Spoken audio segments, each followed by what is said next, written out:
All right, thanks, Jordan. They are your local experts in women's health. And today we are talking with Dr. Rami Kaldas about bladder health. Good morning. Good morning. Good morning. So when we talk about bladder health, what are some of the problems women can experience and how common are they? Oh, they're incredibly common. Obviously, the most common one is incontinence, because if someone has had a natural delivery, those muscles are stretched out and those ligaments are stretched out, and then that comes back later in life to haunt the woman because when she coughs or sneezes or does certain exercises like jogging, she may leak. Or it's an urgency situation, which when people are getting to middle age and going through menopause, and that estrogen is depleted, then and the bladder is completely estrogen dependent, then they end up with urgency situations. And there are a multitude of conditions that can cause urgency and urge incontinence and lead to simply a lot of discomfiture and embarrassment for the ladies that are totally treatable.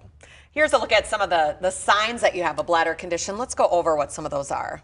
Sure, and so we're talking about pain with urination. The most common thing is bladder infection that can lead to pain with urination. However, other things like interstitial cystitis that about half the people, is estimated, with endometriosis suffer from, all right? And it's an autoimmune condition, and it can be moderately well treated and managed. And so there's bladder urgency, okay? And where you feel like, oh my gosh, the minute you think you need to go to the bathroom, you've just got to get there, you might not make it. And then, of course, the incontinence of urine also.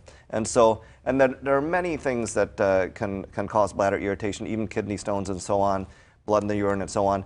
But it just requires someone to go through it methodically and figure it out with the individual. Yeah. Well, hope is the thing we always talk about with you. There's hope, there's treatment options. Oh, absolutely. And so, for example, there are simple things that people can do at home.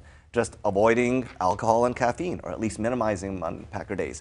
And so, you can do that. You can do Kegel exercises. You don't have to spend, a whole lot of money on a jade egg from Gwyneth Paltrow to do Kegel exercises. I think they work just as well if you don't invest in goop. And you can do bladder training. You can, all of these things, biofeedback, all of these things can be done very much on an individual basis before you even see a doctor to help with, say, bladder urgency or incontinence. And then, of course, there are a multitude of things that can be done once you do see a physician.